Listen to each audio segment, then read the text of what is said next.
গানের বাংলা হচ্ছে ও আমার প্রাণের বদুয়া।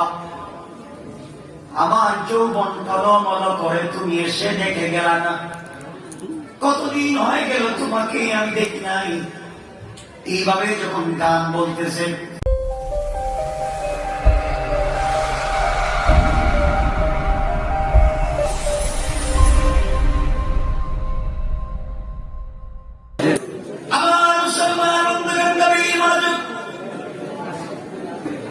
কিতাবের নাম মনে রাখবেন, আল্লামা জাআল্লাহ জামাশরি তাফসীরে কাশাফে লিখে, আমার বন্ধুগণ তারিখে ইবনে জারির তাবারিতে লিখে, খলিফাতুল মুসলিমিন আমিরুল মুমিনিন এই দুনিয়ার জমিনে যখন ইসলামের দ্বিতীয় খলিফা হয়ে গেলেন, ইসলামের দ্বিতীয় খলিফা হযরত ওমর, আপনাদেরকে চমৎকার একটা ঘটনা নিয়ে যাচ্ছি। কেমনে দিন শিখবেন, কেমনে দিন বুঝবেন, সামাজিক ভাবে কেমনে কোরআনকে ফলো করবেন, আপনারা চিন্তা করেন। এক পর্যায়ে হযরত ওমরের কাজ হল, আমার যখন খলিফা রাত্রবেলা তিনি ঘোরাঘুরি করতেন, মানুষের খবর নিতেন, এগুলা কমন বিষয় আপনারা জানেন। হযরত ওমর গভীর রাত্রে ঘোরাঘুরি করতেন। একদিন গভীর রজনীতে হযরত ওমর ঘর থেকে বের হলেন। দীর্ঘ পথ চলবার পরে গ্রাম ছেড়ে একটা মরুভূমির কাছাকাছি পৌঁছে গেলেন। ওখানে যাওয়ার পরে সুন্দর একটা তাঁবু দেখতে পেলেন। কথাগুলো মনোযোগ দিয়ে শোনেন। হযরত ওমর একটা তাঁবু দেখতে পেলেন। তাঁবুর কাছাকাছি পৌঁছে গেলেন। বাহির থেকে দেখেন তাঁবুর ভিতরে মিটমিট করে একটা লাইট জ্বলতেছে, গুনগুন করে কি যেন আওয়াজ আসতেছে। হযরত ওমর তাঁবুর কাছাকাছি পৌঁছে গেলেন। শুনেন, এই ঘরের ভিতর থেকে, তাঁবুর ভিতর থেকে গানের আওয়াজ আসতেছে। আমার আশ্চর্য হয়ে গেলেন। এই রাষ্ট্রের খলিফা আমি ওমর, এই রাষ্ট্রের সংবিধান আল কোরআন, এই রাষ্ট্রের পার্লামেন্ট হচ্ছে মদিনা মসজিদ, এই মাটিতে শুয়ে আছেন আখিরি জামানার পয়গম্বর।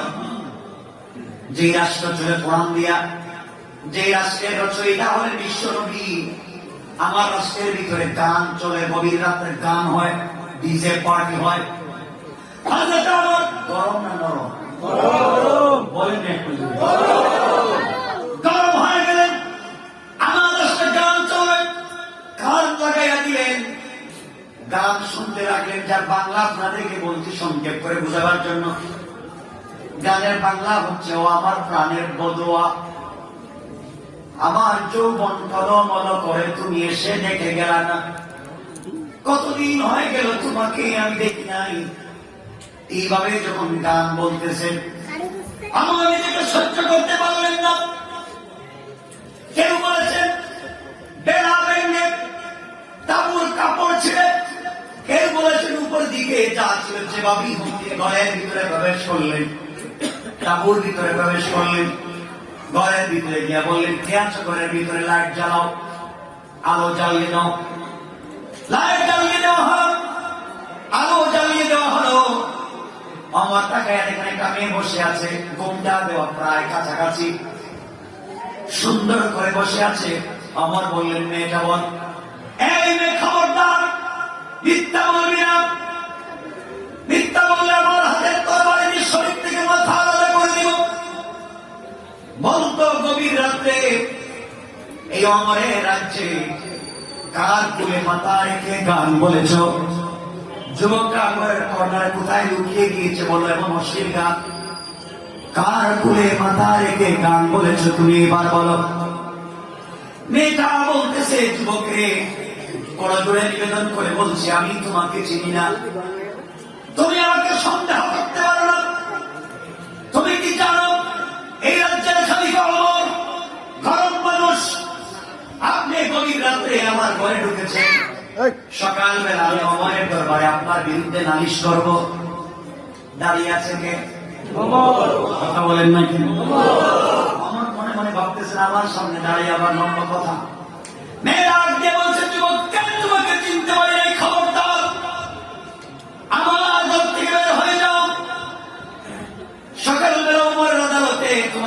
নালিশ করবো।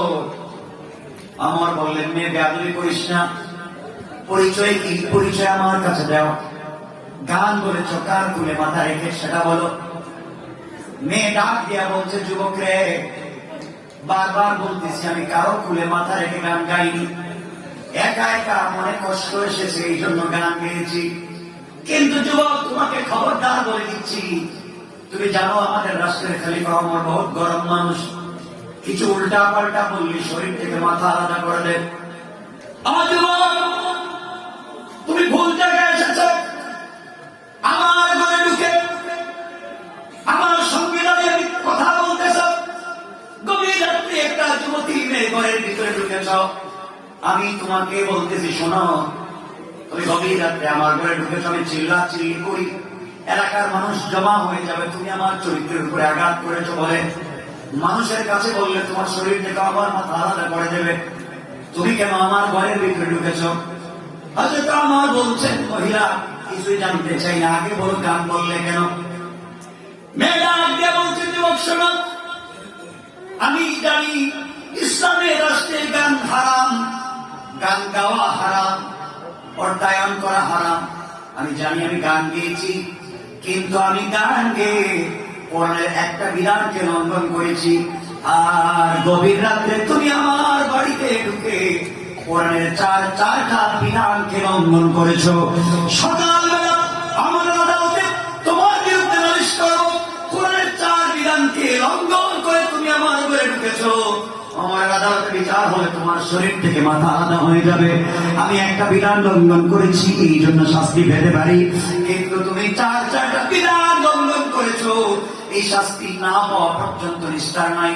আমার আশ্চর্য হয়ে গেলেন। আমি ঘরে ঢুকলাম, মেয়েটা অপরাধ করেছে, গান গেয়েছে, সে বলছে আমি নাকি 4 অপরাধ করেছি। বললেন চিন্তা করেন, আমার রাজ্যে গান গায়, আবার আমাকে অপরাধী বলে পরিচয় দিচ্ছেন না। আর আমরা তো পাতি নেতা, যারা গ্রামের নেতা, হ্যাঁ পরিচয় দেওয়া ছিলেন কথা কোন থাকে পরিচয়। আমি সব কথা বলতেছি না, কিন্তু সংক্ষেপ করে করে বলে যাচ্ছি। আমার বন্ধুগণ, এক পর্যায়ে আমার বলছেন, বলো বলো আমি কি করেছি, তুমি কি করছো?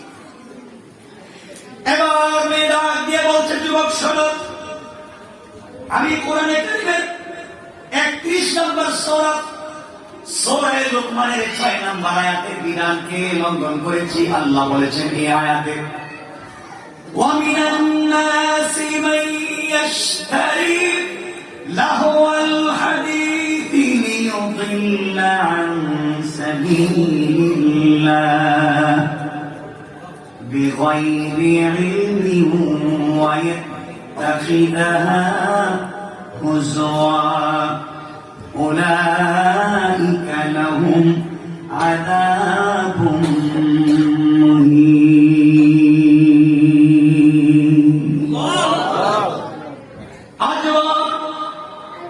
আল্লাহ বলেছেন কোরআনে কারীমের 31 নম্বর সূরা লোকমানের 6 নম্বর আয়াতে আল্লাহ বলেছেন, এক শ্রেণীর লোক আছে যারা মানুষকে আল্লাহর পথ থেকে গুমরাহ করার উদ্দেশ্যে অনর্থক কথাবার্তা বলে, অনর্থক অন্ধভাবে মানুষকে ঠাট্টা বিদ্রুপের মাধ্যমে ভুল পথে নিয়ে যায়, গান বাজনা অশ্লীল বাদ্যযন্ত্রের মাধ্যমে ভুল পথে নিয়ে যায়। ও যুবক, এই আয়াতের ব্যাখ্যা অনুযায়ী আমি গান গেয়েছি, অশ্লীল গান এই জন্য অন্যায় করেছি, এই জন্য আমার শাস্তি হবে। আমি গান গেয়েছি, এই জন্য অপরাধ করেছি। আমার একটা মাত্র অপরাধ, আমি গভীর রাত্রে গান গেয়েছি, এটা আমার অপরাধ। তুমি 4টা বিধান লঙ্ঘন করেছ। এই আয়াতের মাধ্যমে আল্লাহ যত গান আছে, ট্যাপ রেকর্ডারের গান, টিভির গান, সিডির গান, মোবাইলের গান, ইউটিউবের গান, মহিলার গান, পুরুষের গান, ছেলের গান, মেয়ের গান, পৃথিবীতে যত গান আছে, বাদ্য আছে, এই আয়াতের মাধ্যমে আল্লাহ সবগুলাকে হারাম করেছেন। পড়েন সুবহানাল্লাহ। আল্লাহ গানকে হারাম করেছেন। আর আমাদের দেশের কিছু মসজিদ মাদ্রাসার সভাপতি গানের মজলিসে আরামের সাথে সভাপতি হয়, ঠিক কি না বলে?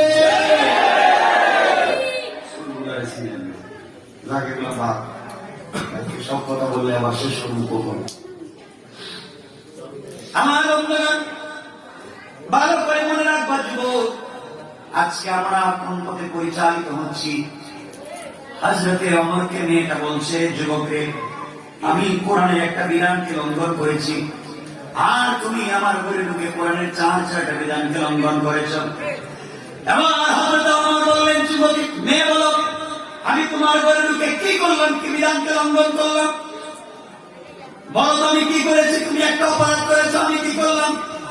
এবার মেয়ে ডাক দিয়ে বলছে, আপনার 1 নম্বর অপরাধ আল্লাহর উপর ইজ্জত করে জালাল, কোরআনে কারিমের 2 নম্বর পারা, 2 নম্বর সূরা, সূরা আল বাকারার 189 নম্বর আয়াতে আল্লাহর উপর ইজ্জত করে জালাল বলছেন, ইয়াসআলুনাকা আনিল আহিল্লাহ কুল হিয়া মাওয়াকিতু লিন-নাসি ওয়াল হজ্জ وليس البر بأن تأتوا البيوت من ظهورها ولكن البر من اتقى وأتوا البيوت من أبوابها واتقوا الله لعلكم تفلحون। আজ আল্লাহর উপর ইজ্জত করে জালাল, কোরআনে কারীমের 2 নম্বর পারা, 2 নম্বর সূরা, সূরা আল বাকারার 189 নম্বর আয়াতে আল্লাহর উপর ইজ্জত করে জালাল বলছেন, তোমার নিকট যারা জিজ্ঞেস করে নতুন চাঁদের বিষয়ে, বলে দাও যে কি মানুষের জন্য সময় নির্ধারণ ও হজ্জের সময় ঠিক করার জন্য বানানো হয়েছে। আজ এই কথাগুলো এই আয়াতের প্রথম অংশে আল্লাহ বলছেন, দ্বিতীয় অংশে আল্লাহ বলছেন, ওয়ালাইসাল বিররু বিআন তাতুল বুয়ুতা মিন যুহুরিহা, তোমরা যদি কারো ঘরের ভিতরে ঢুকো পিছনের দরওয়াজা দিয়ে কোন মানুষের ঘরের ভিতরে প্রবেশ করো না। আল্লাহ এই আয়াতের ভিতরে বোঝাতে চান, তোমরা যদি মানুষের ঘরের ভিতরে কোন দরকারে প্রয়োজনে ঢুকতে হয়, তোমরা পিছনের দরওয়াজা দিয়ে ঢুকবা না। ওয়ালাকিন্নাল বিররা মান ইত্তাকা ওয়াতুল বুয়ুতা মিন আবওয়াবিহা, তোমরা যদি আল্লাহকে ভয় করো, বিশ্বাস করো, মানুষের ঘরে ঢুকবার সময় সদর দরওয়াজা দিয়ে ঢুকো, মেইন দরওয়াজা দিয়ে ঢুকো, চুরের মতো, ডাকাতের মতো, বদমাইশের মতো পিছনের দরওয়াজা দিয়ে ঢুকো না। ও যুবক, তুমি আমার ঘরে দরওয়াজা দিয়ে ঢুকো নাই, আমার বেড়া ভেঙে কাপড় কাপড় ছিঁড়ে উপর দিয়ে চুরের মতো, ডাকাতের মতো ঢুকেছ। আর আল্লাহ বলছেন, কারো ঘরে ঢুকতে হলে সিস্টেম হলো দরওয়াজা দিয়ে ঢুকো, আর তুমি ঢুকেছ পিছন দিক দিয়া। সুতরাং এই জায়গায় তুমি কোরআনের এই আয়াতকে লঙ্ঘন করেছ। পড়েন সুবহানাল্লাহ। আমার আশ্চর্য হয়ে গেল, কি মেয়েটা এটা বুঝলো কেমন? কোরআন বুঝে ঘরে কোন রাস্তা দিয়ে ঢুকতে হবে। আল্লাহ বলছেন, ঘরে ঢুকলে কোন দিকে ঢুকো?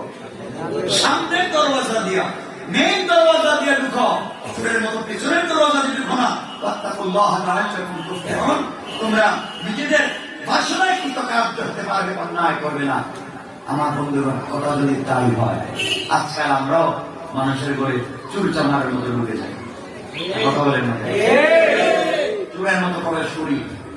তোমার সম্পর্ক একজনের সাথে চুরের মতো মেন দরজা রাইখা ছাদের উপর দিয়া, হে ভাইয়া মুখে ঢুকতেছ, হারাম, হালাল না হারাম? তোমার বললেন, সত্যি তো দেখতেছি আমার তো ভুল হয়ে গেছে, আমি তো ঘরের মেন দরজা ঢুকলাম না। কিন্তু মেয়েটা বুঝলো কেন? মেয়ে কথাটা বুঝলো কেন? বলেন, ঠিক আছে বুঝলাম, আমার দ্বিতীয় ভুলটা কি তুমি এটা করো। এবার এই মেয়ে বলছে, যুবক তাহলে শোনো, তুমি 2 নম্বর ভুল করেছ। কোরআনে কারিমের 18 নম্বর পারা, 24 নম্বর সূরা, সূরা নূরের 27 নম্বর আয়াতে আল্লাহ রাব্বুল ইজ্জত ওয়াল জালাল বলছেন, ইয়া আইয়ুহাল্লাযীনা আমানু লা তাদখুলু বুয়ুতান গায়রা বুয়ুতিকুম হাত্তা তাস্তানিসু ওয়া তুসাল্লিমু আলা আহলিহা যালিকুম খায়রুল লাকুম লাআল্লাকুম তাযাক্কারুন। আল্লাহু আকবার। আল্লাহ রাব্বুল ইজ্জত ওয়াল জালাল কোরআনে কারীমে 18 নম্বর পারা 24 নম্বর সূরা সূরা নূরের 27 নম্বর আয়াতে আল্লাহ বলছেন, যারা মুমিন তোমরা নিজেদের ঘর ব্যতীত অন্য মানুষের গ্রহে যখন মানুষের গৃহে যখন তোমরা প্রবেশ করো, তোমরা অবশ্যই লা তাদখুলু বুয়ুতান, তোমরা নিজের ঘর ছাড়া অন্য মানুষের ঘরে ঢুকবা না। আর ঢুকতেই যদি হয় হাত্তা তাস্তানিসু, অবশ্যই তোমরা ইজাজত নিয়ে অনুমতি নিয়ে ঘরের ভিতরে পরিচয় দিয়ে প্রবেশ করো। আল্লাহ রাব্বুল ইজ্জত ওয়াল জালাল বলছেন, নিজের ঘরে ঢুকবার জন্য না, অপরিচিত মানুষের ঘরে ঢুকতে হবে। অবশ্যই তোমরা অনুমতি নিয়ে ইজাজত নিয়ে পরিচয় দিয়ে ঢুকো। যুবকরে, তুমি আমার ঘরে ঢুকতে অনুমতি নাও নাই, ইজাজত নাও নাই, পরিচয় দাও নাই, তুমি কোরআনের এই আয়াতকে লঙ্ঘন করেছো। সকালবেলা ওমরের আদালতে তোমার বিরুদ্ধে নালিশ দিব। আমার মন বলতেছে যে অন্যায় তুমি করেছো, মাথা নিয়া বাড়িতে যাইতে পারবে না। আমার এবার ধরা পড়তে জায়গা মতো সুবহানাল্লাহ বললেন না? মানুষের বিশ্বাস করলাম আমি নিজে। আজকে ঠিকই তো দেখতেছি মানুষের ঘরে ঢুকবার সময় পরিচয় দিতে হয়, অনুমতি দিতে হয়। আমার তো অনুমতি দিচ্ছে কথা বলে মেয়েটা চিন্তা করে দুটো হচ্ছে। আমার তো নরম হয়ে গেছে, আগে ছিলেন দাঁড়ানো, তরবারে ছিলেন খোলা, তরবারে কুশবদ্ধ করে বগল তলায় নিয়ে মাটিতে বসে গেছে। তো বোন এখন ভুল করেছে, হাত কি কি ভুল করছি আমি, ভুল করছেন তো অনেক, আপনি যেতে পারবেন না। আমি এখানে অমরকে খবর দিয়ে আনবো। অমর বলছে, তুমি অমরের কোনোদিন দেখছো না? অমরে তো দেখি নেই, অমরের কোনোদিন দেখি নেই। তার কথা শুনেছি, প্রশংসা শুনেছি, তার পাওয়ার শুনেছি, তার ক্ষমতা সম্পর্কে আমি ভালো করে জানি। সুতরাং আমার ভয় হচ্ছে আপনি সকালবেলা কি হবে।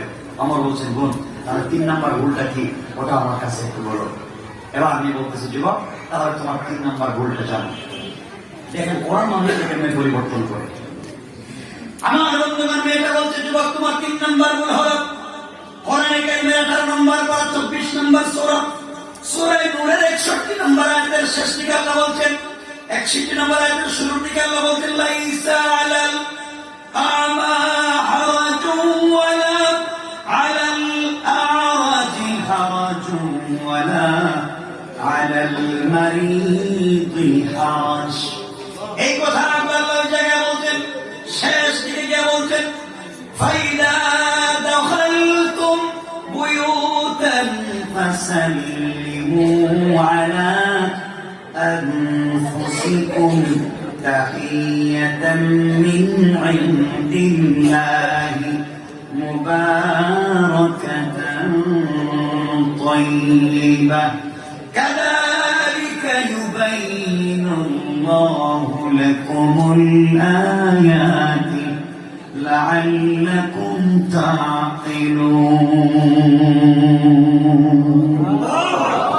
আমার বন্ধুগণ, মেয়েটা বলছে, যুবকরে আল্লাহ বলছেন অন্ধের কথা বলছেন। অন্ধের কোনো দোষ নেই, যারা চোখে দেখে না তাদের কথা বলেন নাই। কিন্তু যারা চোখে দেখে তোমাকে জানতে চাই, যুবক তুমি কি চোখে দেখো? আমি দেখি তো। আমার কি চোখে দেখেন না? মেয়েটা সাহস করে গেছে, তুমি কি চোখে দেখো? আমি দেখি তো। চোখে দেখো তাইলে কোরআনের বিধান লঙ্ঘন করেছো কেন? আল্লাহ বলেছেন, তোমরা যখন কারো ঘরে ঢুকে ফাইদা দাখালতুম বুয়ুতান, তোমরা যদি নিজের ঘরে ঢুকো, ফাসাল্লিমু আলা আনফুসিকুম, তোমরা অবশ্যই সালাম দিবে। নিজেকে ঘরে যারা আছে সবাইকে সালাম দিবে। আমি জানতে চাই, ও যুবক তুমি যে ঘরের ভিতরে ঢুকছো সালাম দিছো? আমার সালাম দিছে না। আমার বলতেছে, তিনটাই তো ভুল হয়ে গেছে, ঠিকই তো দেখতেছি। বোন আরেকটা বলছি। এবার মেয়েটা গিয়ে বলছে, যুবক শোনো তোমার 4 নাম্বার ভুল হলো। আল্লাহ কোরআনে কারীমে 26 নাম্বার পারা 49 নম্বর সূরা সূরা হুজরাতের 12 নম্বর আয়াতে আল্লাহ রাব্বুল ইজ্জত ওয়াল জালাল বলেছেন, ইয়া আইয়ুহাল্লাযীনা আমানু ইজতানিবু কাসীরান মিনাজ-যন্ন ইন্না বা'দাজ-যন্নি ইসমুন ওয়া লা তাজাসসু ওয়া লা ইয়াগতাব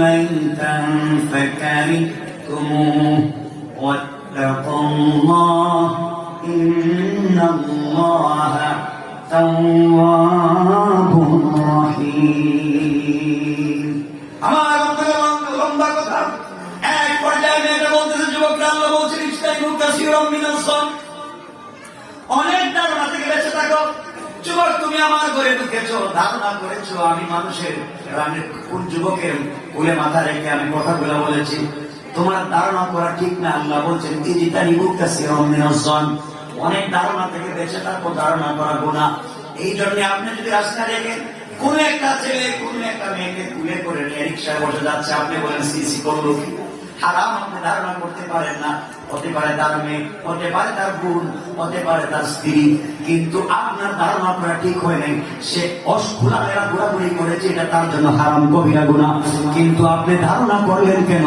এটার জন্য আপনি গুনাহগার মান ঠিক কিনা আমার এক পর্যায়ে হযরত ওমর বিপদে পড়ে গেলেন কি ব্যাপার এবার বলছেন মেয়ের জবাব দাও বুঝতে পেরেছি আমি 3 বছর ভুল করেছি বলো তো তোমার পরিচয় কি এবার মেয়ে ডাক দিয়া বলেছেন যুবকে তোমাকে আমি চিনতে পারলাম না তুমি আমাকে ভুল বুঝেছো আমি দুনিয়ার সাধারণ পরিবারের কোন মেয়ে না আমি হলাম একজন সাহাবী স্ত্রী 30 পারা কোরআনের হাফেজা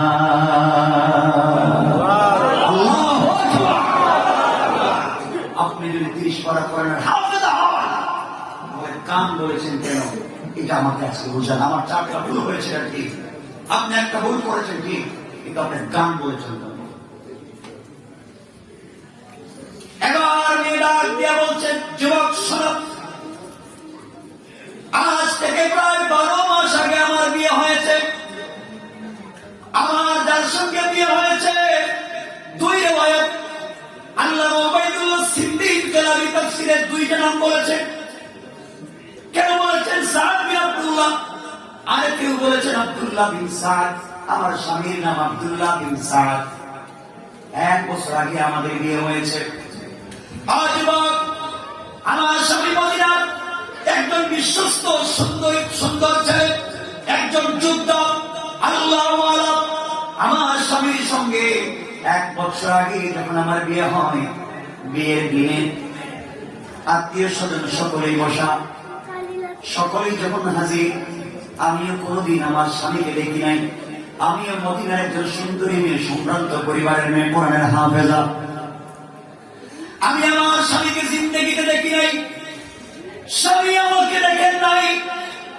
আমাদের বিয়ে হয়েছে 1 বছর আগে যেই দিন আমাদের বিয়ে হয়েছে আত্মীয় স্বজন সবাই মিলে যখন খাওয়া দাওয়া হচ্ছে আমরা কালিমা পড়ে ফেললাম কালিমা পড়ে ফেলেছি কবুল করে ফেলেছি ওই সময় যখন আমাদের বিয়ে হয়ে গেল বিয়ের পরে আমার মনে হচ্ছিল আমি সুন্দর করে সেজে গুজে অর্নামেন্টস জুয়েলারি পরে ঘরের একটা কর্নারে আমি বসেছিলাম যেন কোনোভাবেই আমার স্বামী আসবে আমাকে দেখবে আমার সঙ্গে কথা বলবে এই জন্য আমি বসেছিলাম আমার বন্ধুদের এক পর্যায়ে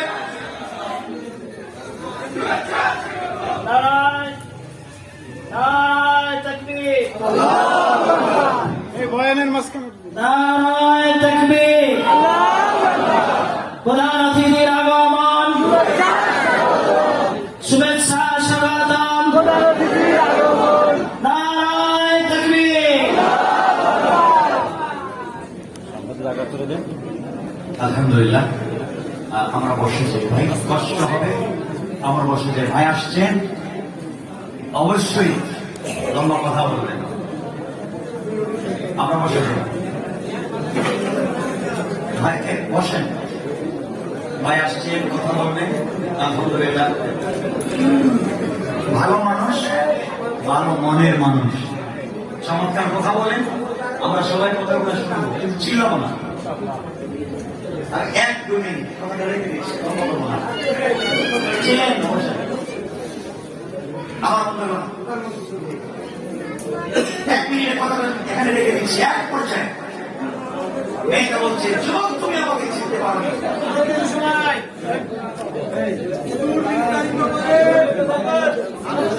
আর কত শোনেন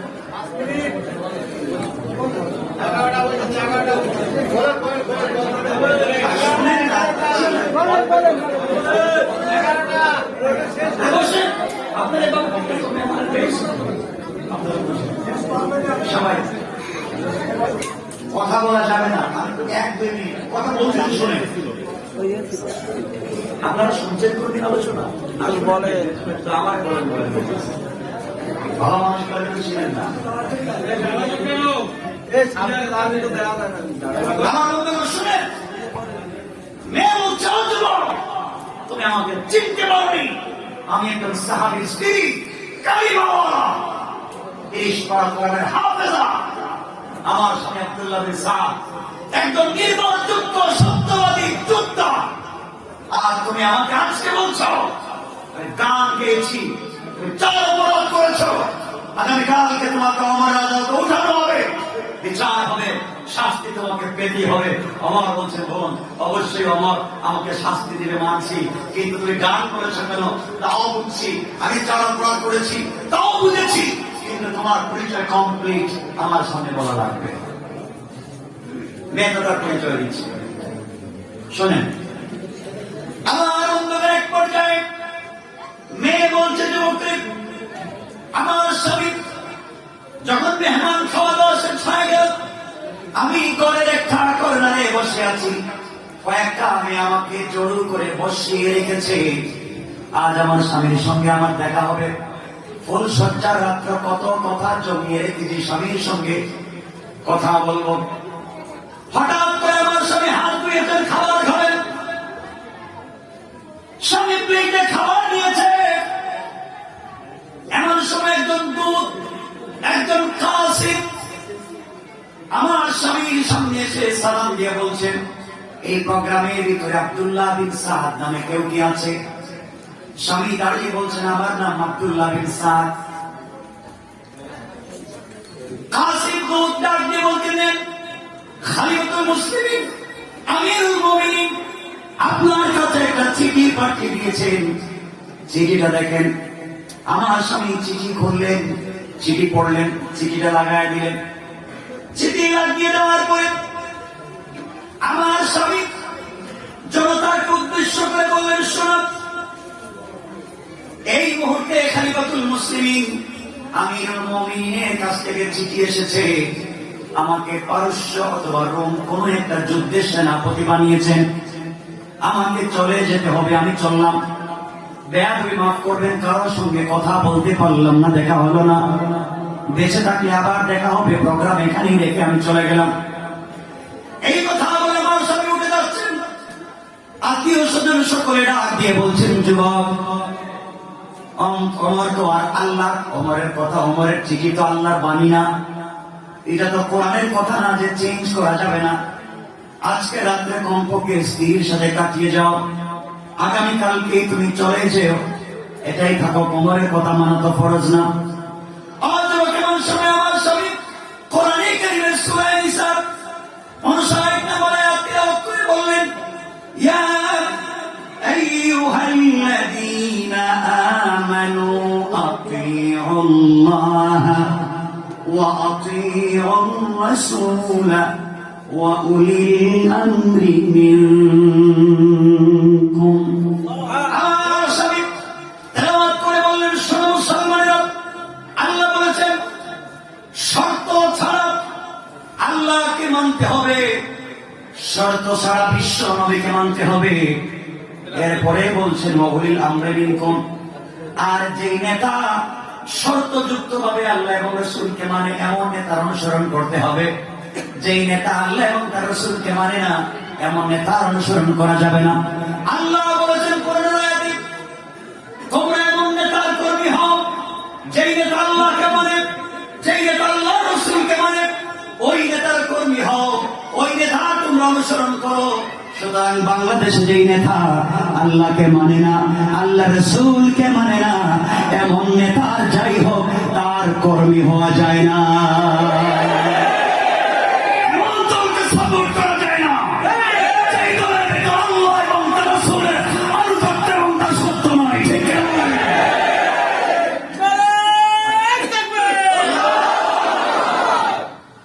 আমার বন্ধুরা মিলাদ দিয়ে বলছে, যুবকরে, আমার স্বামী কোরআনের আয়াত পড়ে জানিয়ে দিয়েছেন আমার তো আল্লাহ এবং তার রাসূলকে মানি, সুতরাং আমারকে মানা অবশ্যই ফরজ কর্তব্য, তার বিধানকে মানতে হবে।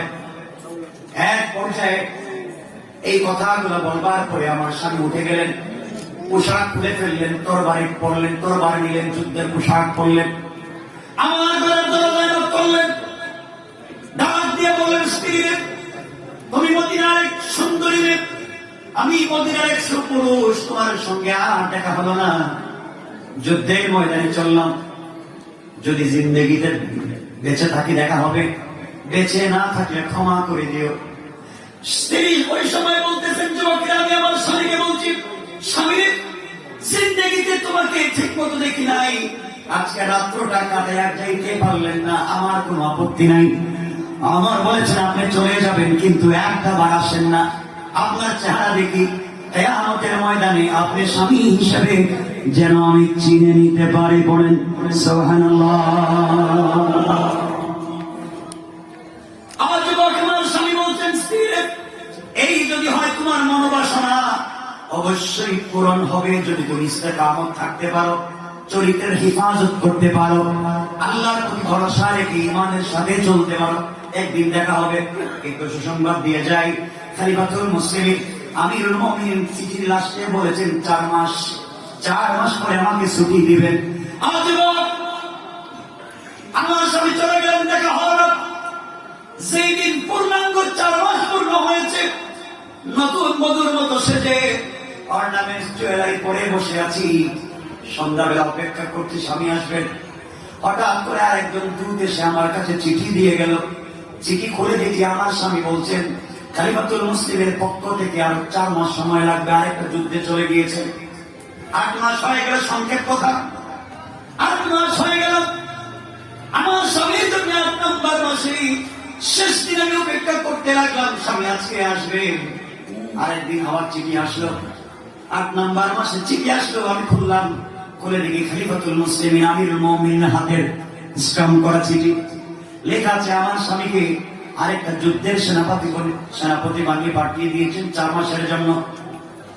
আমার যুবক, 4 মাস করে আজকে 12 নম্বর মাস পূর্ণ হয়ে গিয়েছে, আজও আমার স্বামী আসলেন না। এই জন্য গভীর রাত্রে মনের ব্যথা নিয়ে, দুঃখ নিয়ে, কষ্ট নিয়ে স্বামীর বিরহে গান বলেছি, কোনো অপরাধ করিনি। 12টা মাস হয়ে গিয়েছে, স্বামীকে দেখি নাই, এই জন্য আজকে কষ্ট পেয়ে কথাগুলো বলছি, অপরাধ করি নাই। যুবক, তুমি বলো তো, কেন 4 বিধান লঙ্ঘন করেছো? আমি 1 বিধান লঙ্ঘন করেছি। খলিফাতুল মুসলিমিন আমার বললেন, বোন, আল্লাহর রাস্তায় তুমি আমাকে ক্ষমা করে দিও, তোমাকে কষ্ট দিয়েছি। অবশ্যই তুমি যদি আগামীকালকে খলিফাতুল মুসলিমিনের দরবারে যাও, আমার বিরুদ্ধে নালিশ করবার জন্য, আশা করি তুমি ওখানে আমাকে পেয়ে যাবে।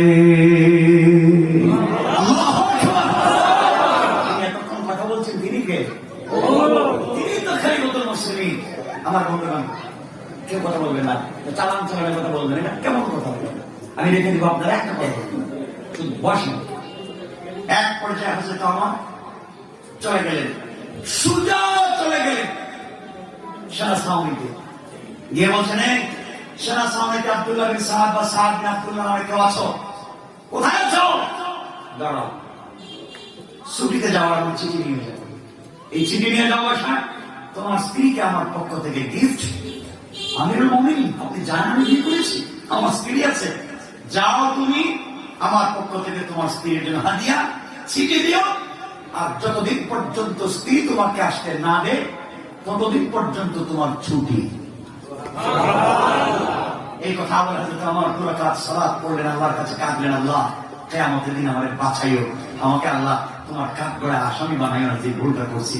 আমার বন্ধুগণ বলে চলে গেছেন নিজের মেয়ে, আমাদের মা হযরত হাফসার কাছে গিয়ে বলছেন, মা বল, একজন স্ত্রী তার স্বামীকে ছাড়া নির্বেজাল স্বচ্ছভাবে কতদিন থাকতে পারে? হাফসা বলছে, বাবা আমাকে তো কোনদিন এমন প্রশ্ন করেন নাই, হঠাৎ আজকে এবার জবাব দেব। হযরত হাফসা বলছেন, বাবা একটা স্ত্রী তার স্বামী ছাড়া মোটামুটি 4 মাস থাকতে পারবে, এরপরে থাকতে গেলে তার কষ্ট হবে, এরপরে সে অন্যায় জড়িত হয়ে যেতে পারে, এরপরে লাইফে কোনো অ্যাক্সিডেন্ট হতে পারে। এখন আপনারা আপনাদের ছেলেদেরকে প্রবাসে পাঠাচ্ছে, কত বছর যে অ্যাক্সিডেন্ট হতে আল্লাহ জানেন, আপনারাই জানেন। এদিকে যাচ্ছি না, যে কথা বলতে চাই, এরপরের দিন থেকে হযরত ওমর ইসলামী রাষ্ট্রে আইন করে দিলেন, আমার রাষ্ট্রে সেনাবাহিনীকে, আমার রাষ্ট্রে প্রশাসনে যারা চাকরি করবে তারা প্রত্যেক মাসে 3 দিন করে ছুটি পাবে, এই কথা বলে ছুটি কার্যকর করে দিলেন। আমি বলতে চাই যে কথা এখানে আসলাম, হযরত ওমরের এত পরিবর্তন করেছে কোন জিনিস? এই কোরআন আমাদের দরকার আছে না নাই? এজন্য মনে রাখবেন, সকল কাজে, সকল কর্মে, সকল সেক্টরে আমাদের কাজ হবে আল্লাহর আনুগত্য করা, রাসূলের পথে, কোরআনের মধ্যে। ঠিক আছে ইনশাআল্লাহ? ওই জায়গায় কোনো বাধা যেন আমাদের সামনে না দাঁড়ায়। দুনিয়ার যত বাধা আসলো, যত সমস্যা আসবে, সকল জায়গায় সীসার ডালা প্রাচীরের মতো দাঁড়িয়ে প্রতিবাদ করতে পারবো তো ইনশাআল্লাহ। আল্লাহ আমাদের কবুল করুন। আমিন। সবাই বলেন আমিন। আমিন। আমার জন্য দোয়া চাই, আপনাদের জন্য দিল থেকে দোয়া থাকলো। ভাইয়ের জন্য দোয়া করবেন। আমি আশা করি লম্বা সময় কথা বলবেন, দিল খুলে কথা বলবেন, আপনারাও দিল খুলে শুনবেন ইনশাআল্লাহ। আমার জন্য দোয়া চাই। اللهم لك الحمد كله ولك الشكر كله، نسألك الخير كله ونعوذ بك من شر كله، إنك على كل شيء قدير. السلام عليكم.